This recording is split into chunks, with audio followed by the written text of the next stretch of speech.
नमस्कार दोस्तों, स्वागत है आपका हमारे चैनल बिहारी नॉनस्टॉप न्यूज में। तो चलिए बिहार की 10 प्रमुख बड़ी खबरों को जानते हैं। तो खबरों की ओर आगे बढ़ने से पहले एक नजर सुर्खियों पर। 10वीं पास के लिए रेलवे ने 2972 पदों पर निकाली भर्ती। 11 अप्रैल से कर सकते हैं आवेदन। लालू यादव की जमानत याचिका पर टली सुनवाई, अब अगले हफ्ते आएगा फैसला। नीति आयोग की रैंकिंग में बिहार के जिलों में सुधार, कटिहार को पहला स्थान, गया दूसरे नंबर पर। बिहार विधानसभा का बजट सत्र खत्म, अब 11 अप्रैल से शुरू हो रहा है मुख्यमंत्री नीतीश का जनता दरबार। पटना में आज से चलेगा बुलडोजर, शहर में अतिक्रमण हटाने के लिए चलेगा अभियान। दर्जनों पक्षियों की अब तक हो चुकी है मौत, बर्ड फ्लू की आशंका से ग्रामीणों में दहशत। पटना मेट्रो के निर्माण में हो रही देरी पर बोले बिहार के सीएम नीतीश कुमार, कार्य में तेजी लाएं अधिकारी। बिहार सरकार दूसरे राज्यों में काम करने गए मजदूर की करेगी ट्रैकिंग, तैयार हो रहा है सॉफ्टवेयर।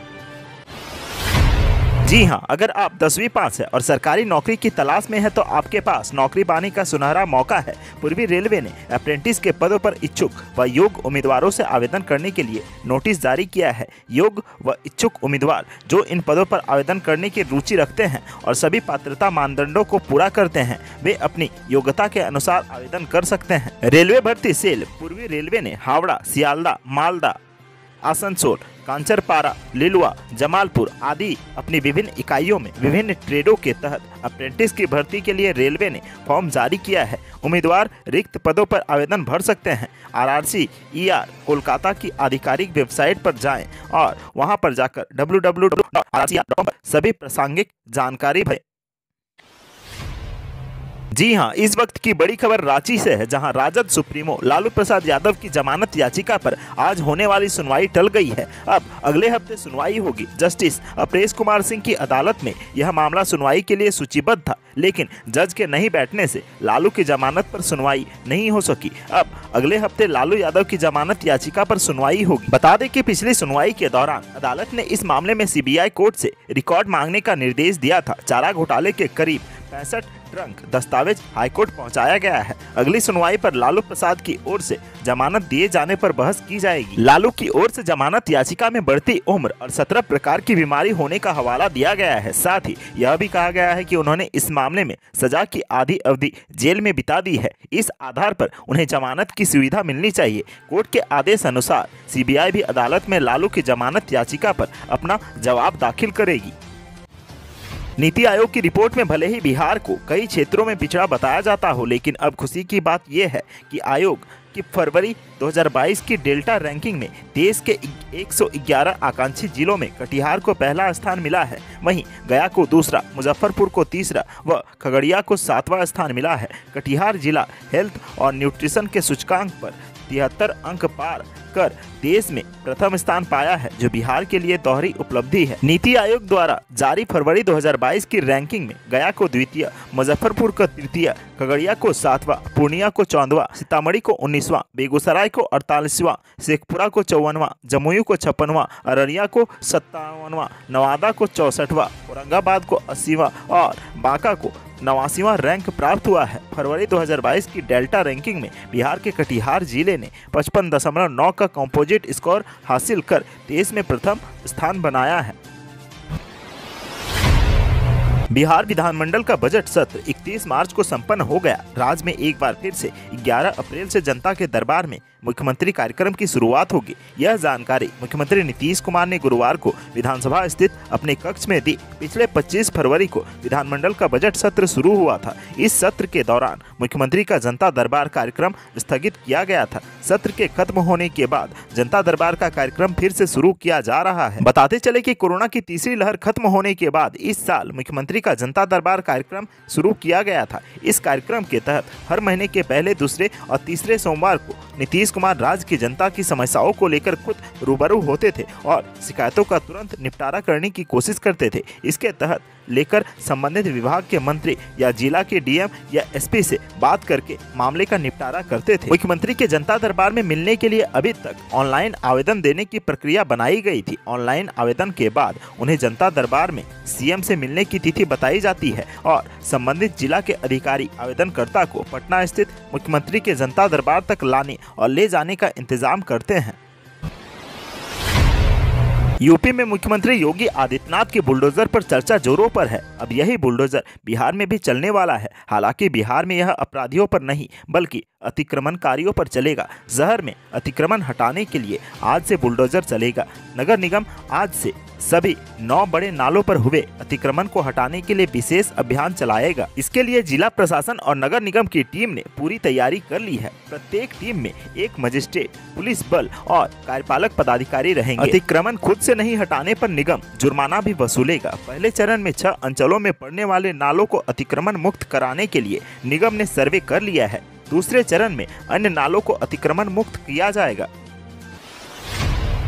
सुपौल के सदर थाना क्षेत्र स्थित छपकाही गांव में बर्ड फ्लू फैलने की आशंका से ग्रामीण काफी दहशत में हैं। यहां पिछले कई दिनों से पक्षियों की लगातार मौत हो रही है। कौवे के अलावे बतख और मुर्गियां भी तड़प तड़प कर मर रहे हैं। वन विभाग की टीम मामले की जांच में जुटी है। हालांकि बर्ड फ्लू से मौत की बात से वे इनकार कर रहे हैं। जांच टीम की माने तो न्यूट्रिक बीमारी की वजह से पक्षियों की मौत हो रही है। बता दें कि न्यूट्रिक बीमारी खान पान से जुड़ी है। वन विभाग की जांच टीम ने बताया कि मृत पक्षियों का पोस्टमार्टम कराया जा रहा है। पोस्टमार्टम रिपोर्ट आने के बाद ही घटना के सही कारणों का पता चल जाएगा। ग्रामीणों का कहना है कि कई कौवों को पेड़ से नीचे गिरने के बाद तड़प तड़प कर मरते उन्होंने देखा है। मुख्यमंत्री नीतीश कुमार ने एक अन्य मार्ग स्थित संकल्प में पटना मेट्रो रेल सहित अन्य योजनाओं की समीक्षा के बाद अधिकारियों से शुक्रवार को कहा है कि पटना मेट्रो रेल के निर्माण कार्य में तेजी लाएं ताकि जल्द से जल्द लोगों को इसका लाभ मिल सके। वहीं मुख्यमंत्री ने कहा कि बिहार म्यूजियम अंतर्राष्ट्रीय स्तर का बनाया गया है। बिहार म्यूजियम में बड़ी संख्या में पर्यटक आते हैं। पटना म्यूजियम के और बेहतर ढंग से बन जाने के बाद पर्यटकों की संख्या और बढ़ेगी। पटना म्यूजियम और बिहार म्यूजियम के बीच सबवे टनल कनेक्शन का निर्माण जल्द से जल्द शुरू करें। इसका निर्माण बेहतर ढंग से कराएं। टनल में बेहतर एयर सिस्टम एवं रोशनी का इंतजाम हो। लोगों को आवागमन में किसी प्रकार की असुविधा न हो, इसका ध्यान रखें। मुख्यमंत्री ने कहा कि 7 निश्चय 2 के अंतर्गत राज्य सरकार द्वारा निराश्रित एवं बेसहारा वृद्धजनों को आश्रय के लिए मुख्यमंत्री वृद्धजन आश्रय स्थल योजना के क्रियान्वयन पर तेजी से काम शुरू करे। आश्रय स्थल में खाने पीने, चिकित्सीय सुविधाओं के साथ साथ अन्य सुविधाओं की व्यवस्था रखें। वहाँ वृद्धजनों के स्वस्थ एवं गरिमापूर्ण जीवन यापन के लिए जरूरी सुविधाओं का इंतजाम रखें।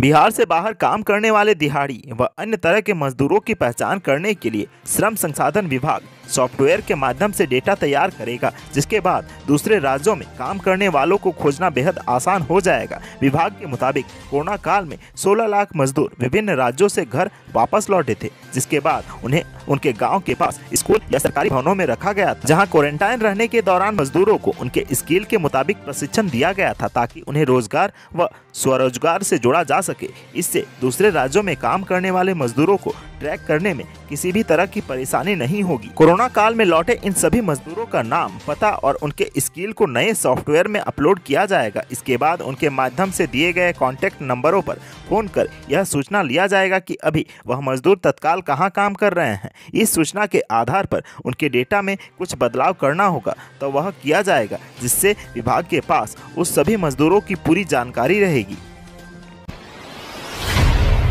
बिहार के सरकारी स्कूलों में बच्चों के सामने खैनी खाना मास्टर साहब को महंगा पड़ने वाला है। राज्य सरकार ने इसको लेकर नया फरमान जारी कर दिया है। नशा मुक्ति को लेकर शिक्षा विभाग खैनी खाने पर रोक लगाने की शुरुआत करने जा रहा है। शिक्षा विभाग द्वारा खैनी खाने वाले शिक्षकों की जांच की जाएगी और अगर उनके पास से तंबाकू बरामद हुआ तो उन्हें तत्काल सस्पेंड कर दिया जाएगा। दरअसल सरकार को शिकायत मिली थी कि सूबे के सरकारी स्कूलों में शिक्षक बच्चों को पढ़ाने के दौरान बड़े ही आराम से खैनी बनाकर खाते हैं। खैनी खाने के बाद ही बच्चों को पढ़ाने का काम शुरू होता है। शिकायत पर संज्ञान लेते हुए राज्य सरकार ने कठोर फैसला लिया है। ऐसा करने वाले शिक्षकों को तत्काल निलंबित कर दिया जाएगा। इसको लेकर शिक्षा विभाग जल्द ही चुनौती और खैनी के खिलाफ विशेष अभियान चलाने जा रहा है। जानकारी के मुताबिक अब क्लासरूम या स्कूल कैंपस में खैनी रगड़ने वाले गुरुजी पर प्रशासन की नजर रहेगी। इसको लेकर शिक्षा विभाग सभी जिलों के डीएम, एसपी और डीईओ को जल्द निर्देश जारी करने वाला है। बिहार में शिक्षक बहाली से जुड़ी एक महत्वपूर्ण खबर सामने आई है। राज्य के सरकारी मध्य विद्यालयों में शारीरिक शिक्षकों और स्वास्थ्य अनुदेशकों की नियुक्ति प्रक्रिया जल्द ही शुरू हो जाएगी। 8,386 पदों के लिए अभ्यर्थी अप्रैल महीने में आवेदन कर पाएंगे। 11 से 26 अप्रैल तक आवेदन लिए जाएंगे। शारीरिक शिक्षक के पद पर चयनित अभ्यर्थियों की नियुक्ति मई महीने में हो जाएगी। 28 मई को इन्हें नियुक्ति पत्र देने का लक्ष्य रखा गया है। शिक्षा विभाग के प्राथमिक शिक्षा निदेशालय ने नियुक्ति प्रक्रिया का पूरा शेड्यूल जारी कर दिया है। पंचायती राज संस्थाओं और नगर निकाय के अंतर्गत आने वाले इन पदों की स्वीकृति पूर्व में ही कर दी गई थी। नियोजन इकाई के सदस्य सचिव की तरफ से 29 अप्रैल को अभ्यर्थियों की मेरिट लिस्ट जारी की जाएगी। मेरिट लिस्ट पर आपत्ति लेने के लिए इस सूची के जिले के NIC पोर्टल पर 29 अप्रैल को ही जारी कर दिया जाएगा। 29 अप्रैल से लेकर 5 मई तक मेरिट लिस्ट पर आपत्ति ली जा सकती है। इसके बाद इन आपत्तियों का निराकरण किया जाएगा और उसके बाद अंतिम तौर पर मेरिट लिस्ट का अनुमोदन 9 मई तक हो जाएगा। आज की सुर्खियों में बस इतना ही। बिहार से जुड़ी खबरों के लिए सब्सक्राइब करें हमारे चैनल को और साथ ही साथ वीडियो अगर पसंद आए तो लाइक, कमेंट, शेयर करना ना भूलें।